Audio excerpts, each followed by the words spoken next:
Seja muito bem-vindo ao Planeta Campo Entrevista, um programa que traz até você conversas com grandes líderes e especialistas em sustentabilidade e agronegócio. Hoje a gente fala sobre o plano de transformação ecológica do governo federal, que busca impulsionar o desenvolvimento baseado na preservação ambiental e no combate às mudanças climáticas. O programa é considerado estratégico para que o país seja capaz de aproveitar as oportunidades de um mercado global preocupado com a descarbonização da economia. Mas como isso será feito? Quais os pilares desse plano? Vamos entender todos os detalhes com o nosso entrevistado de hoje, Guilherme Melo, secretário de Política Econômica do Ministério da Fazenda.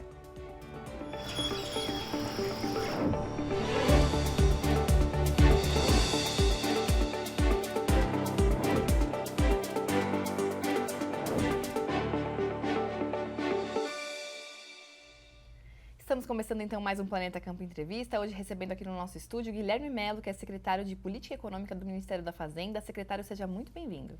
Obrigado, prazer estar aqui com vocês e com todos os espectadores. Prazer é todo nosso. Vamos começar então falando um pouquinho do plano de transição ecológica que o ministro Fernando Haddad, inclusive, falou sobre ele agora na COP28, e ele tem o objetivo de transformar a nossa estrutura produtiva, social e energética com base em 6 eixos: finanças sustentáveis, economia circular, adensamento tecnológico, bioeconomia, transição energética e adaptação à mudança do clima. Então a ideia aqui hoje é a gente passar um pouquinho por cada um desses 6 eixos, mas antes disso eu queria que o senhor explicasse para a gente, qual que foi a ideia, por que é tão importante a gente colocar esse plano de transformação ecológica em prática a partir de agora.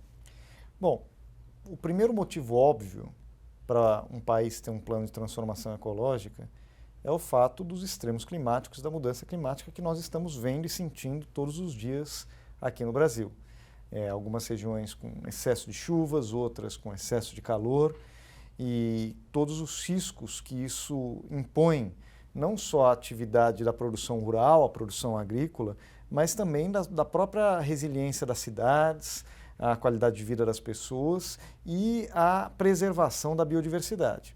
Então, existe, obviamente, uma urgência ambiental e climática que nós temos que endereçar com ações do setor público e do setor privado para dar conta e atingirmos os nossos objetivos. Mas existe um segundo motivo que eu acho tão ou mais interessante do que esse, que é o fato de que o Brasil, durante muito tempo, eu diria que nós perdemos o caminho do desenvolvimento, nós conseguimos até nos últimos 20, 30 anos alguns momentos de rápido crescimento, com distribuição de renda, o que é muito meritório, até do ponto de vista histórico algo raro na história do Brasil, mas nós temos uma dificuldade de dar o salto de produtividade, o salto tecnológico que poderia nos colocar no rol das economias mais desenvolvidas do mundo.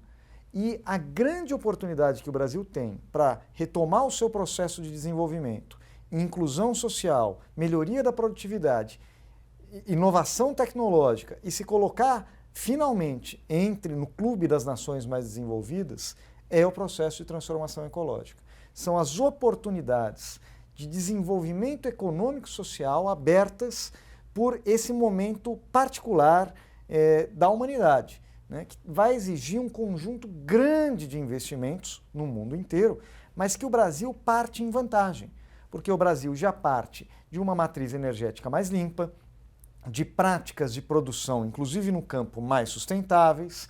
O Brasil já é um líder no campo, por exemplo, dos combustíveis alternativos, portanto, da descarbonização dos transportes.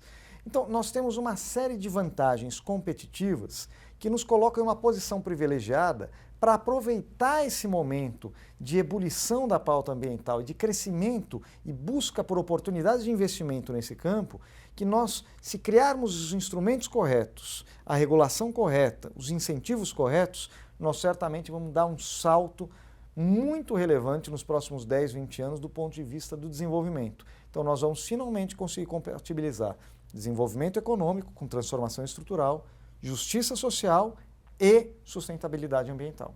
Muito bom, é interessante você dizer isso, porque inclusive a gente recebeu aqui o embaixador André Corrêa do Lago recentemente, e ele justamente estava falando sobre isso, né? Que são desafios, mas que parece que essas leis todas e exigências foram realmente escritas pensando no bem do Brasil, até de tantas que são as nossas oportunidades.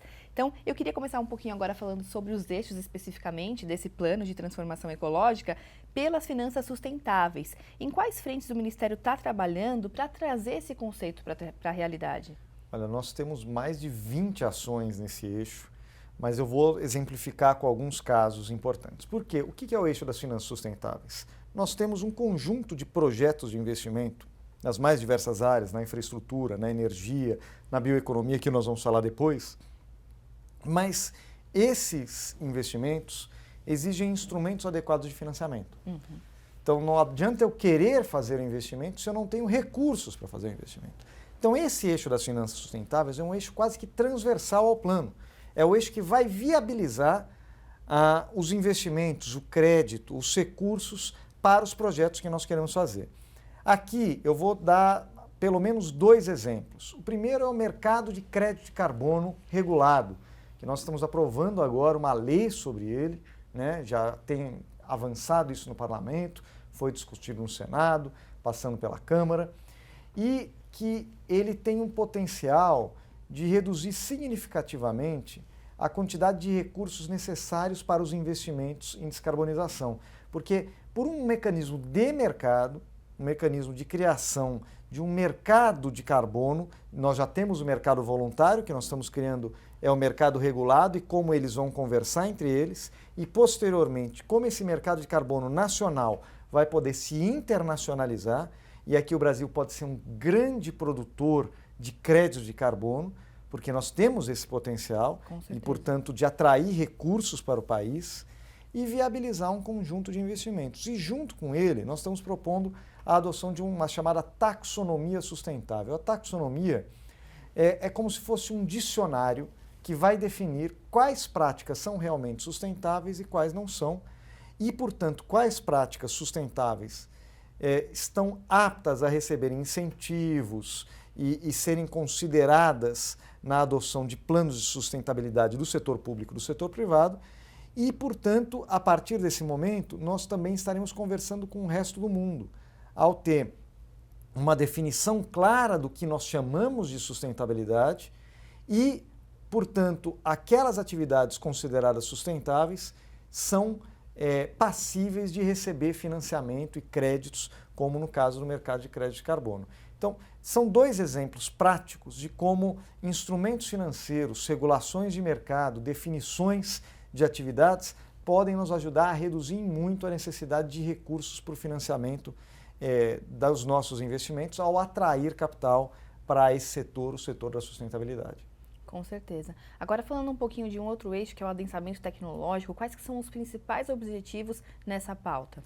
Você sabe que o Brasil é um país grande, vasto, mas que ainda não se posicionou entre os principais países do ponto de vista da produção de tecnologia. Nós temos alguns setores que nós somos líderes, mesmo petróleo e gás, com a Petrobras, aviação e tantos outros, mas nós temos um potencial enorme de adensar tecnologicamente a nossa produção domesticamente. Então, isso passa tanto pela questão de pesquisa, ciência e tecnologia, que certamente vai estar ligado à questão dos novos combustíveis, das novas tecnologias para a produção de energia, para manejo do solo, etc., etc., mas também está ligado à nossa capacidade de avançar em algumas cadeias produtivas e, portanto, agregar mais valor à produção nacional.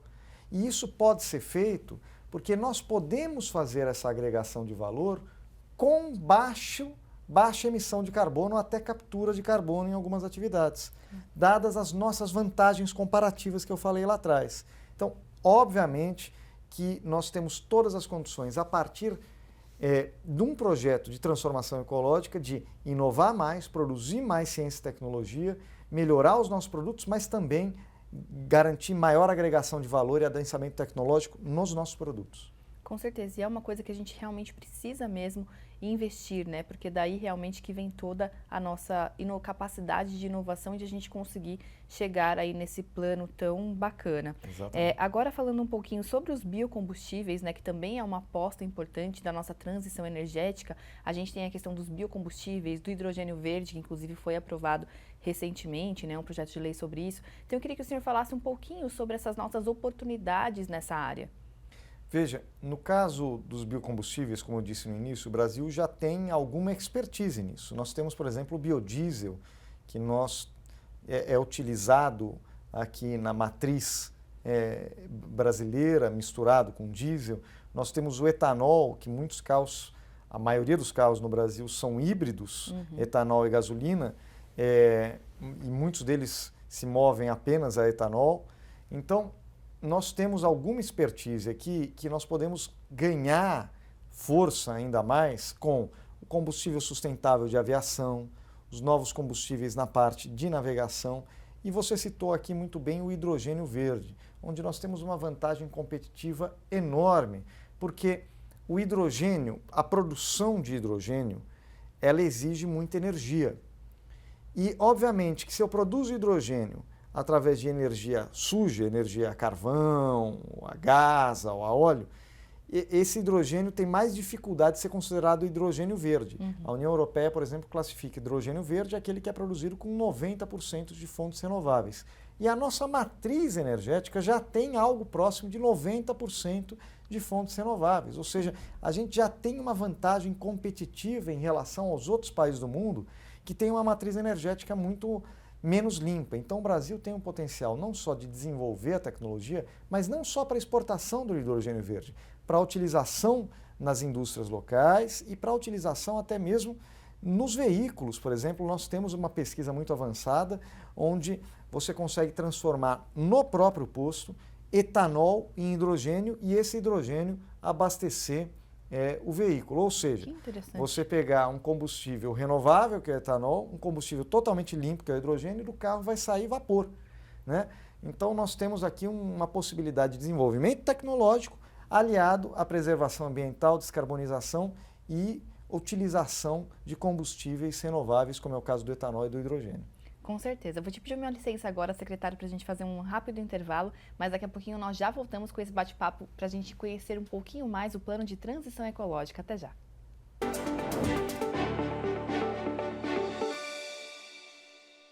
Estamos de volta com o Planeta Campo Entrevista, hoje recebendo aqui no nosso estúdio Guilherme Mello, que é secretário de Política Econômica do Ministério da Fazenda. A gente falou um pouquinho no primeiro bloco sobre alguns dos eixos desse plano de transformação ecológica, né? Passamos pelos biocombustíveis, pelo mercado de carbono e agora eu queria falar um pouquinho sobre adaptação climática, né?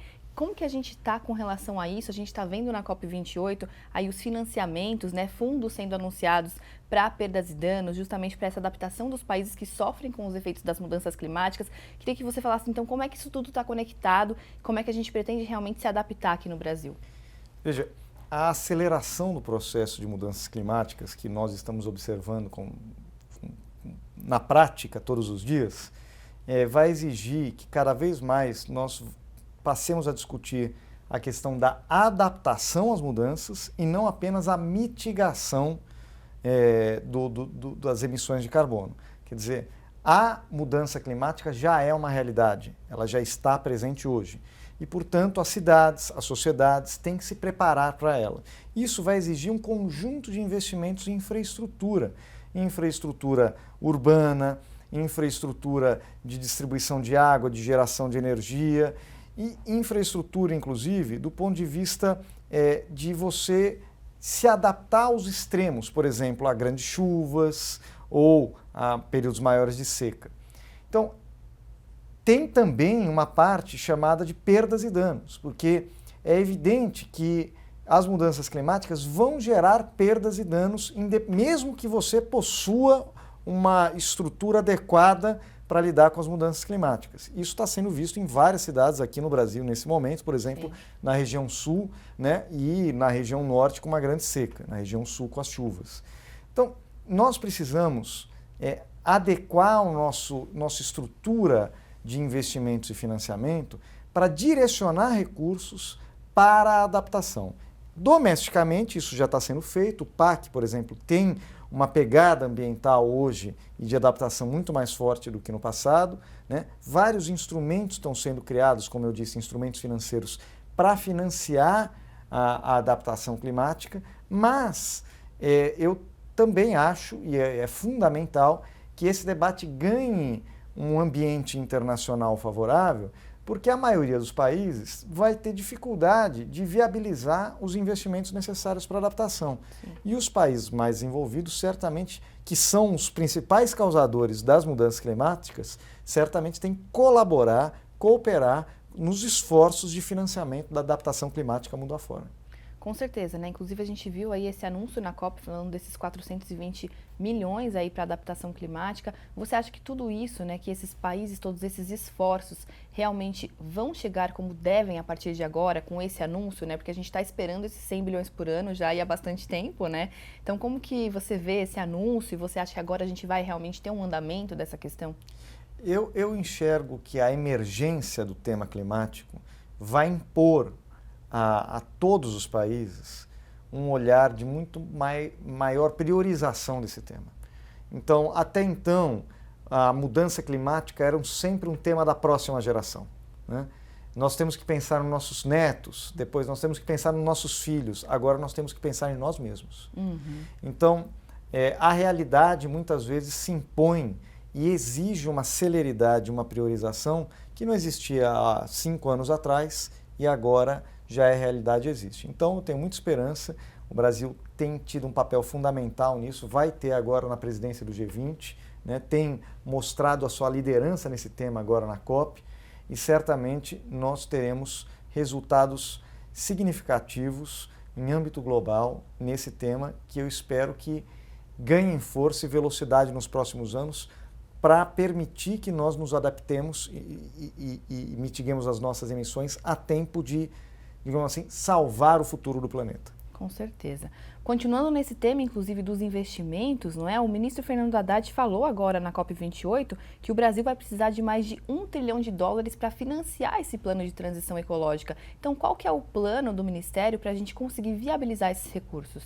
É evidente que esse volume expressivo de investimentos não pode ser de responsabilidade exclusiva do setor público ou do setor privado. Você vai precisar do setor público, vai precisar do setor privado, vai precisar de instrumentos financeiros de crédito e de mitigação de riscos para atrair capital estrangeiro.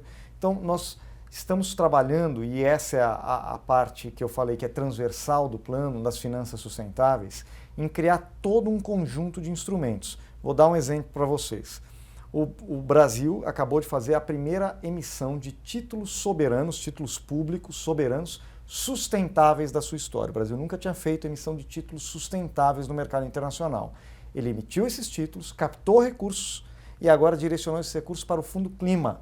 E o Fundo Clima vai ser responsável para fazer crédito para ações relacionadas à transformação ecológica com uma taxa de juros muito mais baixa do que você conseguiria normalmente. Isso vai viabilizar um conjunto de investimentos na transformação ecológica que você não conseguiria apenas com um orçamento federal, né? O mesmo pode-se dizer do instrumento que nós estamos desenvolvendo de proteção cambial para investidores estrangeiros que queiram fazer projetos ligados à transformação ecológica e que, devido ao risco de volatilidade cambial, eles têm algum receio de fazer esse investimento aqui no Brasil. Nós estamos desenvolvendo um produto para viabilizar uma proteção, né, reduzir esse risco e trazer esse investidor para viabilizar esse investimento. Então, são todos exemplos de instrumentos que nós estamos construindo para potencializar aqueles recursos que o nosso orçamento já destina para a transformação ecológica, mas que sozinho não é suficiente. Nós precisamos de todos os atores da sociedade, inclusive das instituições multilaterais, participando desse programa. Muito bom. E agora tem um outro eixo também que a gente ainda não falou, que é o de economia circular. Como que a gente faz para acelerar os esforços nesse sentido?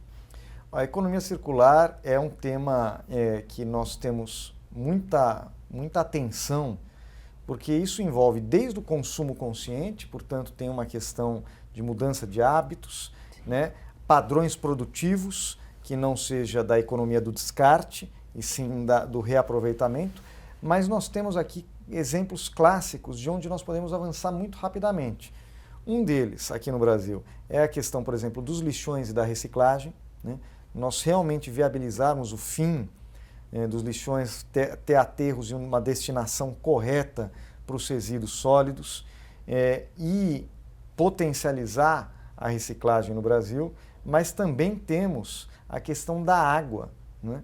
Então, o tratamento, o saneamento, o Brasil ainda tem um campo grande para avançar em tratamento, saneamento de água, e que nós precisamos de um volume expressivo de investimentos e que um marco regulatório adequado, junto com linhas de financiamento incentivadas para construção dessa infraestrutura, vão ser decisivos para a gente, daqui a alguns anos, estar em uma situação de economia circular muito melhor do que a gente se encontra hoje. Com certeza. Agora a gente falou bastante que a adaptação climática já é uma necessidade atualmente, né? Que a gente já vive os extremos do clima na pele hoje em dia.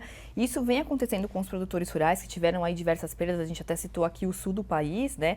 E eu queria falar um pouquinho, não, sobre essa subvenção para o seguro rural, porque a Junta Orçamentária negou já pela segunda vez um pedido do MAPA de 500 milhões para esse fim.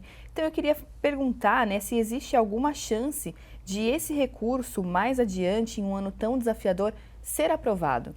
Nós estamos com muita atenção sobre a questão do crédito e do seguro no campo. Por exemplo, esse ano foi um ano recorde de pagamentos do seguro rural obrigatório para o PRONAF, né, o PRO. E eu acho que aqui é fruto, em grande medida, dessas mudanças climáticas que nós já estamos observando, né? Então, o Proagro já cresceu bastante, nós estamos agora com o maior plano safra da história, que tem uma característica de sustentabilidade ambiental, e nós precisamos discutir, estamos discutindo, quais são os desafios para o campo nos próximos anos e como os instrumentos que nós dispomos, seja o Proagro, seja o seguro rural, seja o financiamento, podem nos ajudar a construir uma agricultura mais resiliente às mudanças climáticas, mais sustentável e que, portanto, tenha também maior entrada no mercado internacional, porque cada vez mais um critério para nós expandirmos as nossas vendas no mercado internacional vai ser o critério da sustentabilidade. Então, esse tema certamente está sendo tratado, é tema de atenção nosso e futuramente nós vamos construir os instrumentos ao longo dos próximos anos adequados para essa mudança de realidade no campo que vai ser a tônica das próximas décadas e que nós precisamos estar preparados estruturalmente para enfrentá-lo. Perfeito. Secretário, muito obrigada pela sua participação aqui com a gente hoje. Foi um prazer ter o senhor aqui com a gente no Planeta Campo Entrevista. Eu que agradeço. Muito obrigado. Muito obrigada mais uma vez. Bom, o Planeta Campo Entrevista de hoje vai ficando por aqui. Muito obrigada pela sua companhia. A gente se vê novamente no Planeta Campo diariamente, de segunda a sexta-feira, ao meio-dia, ao vivo aqui no Canal Rural. Até lá. Tchau, tchau.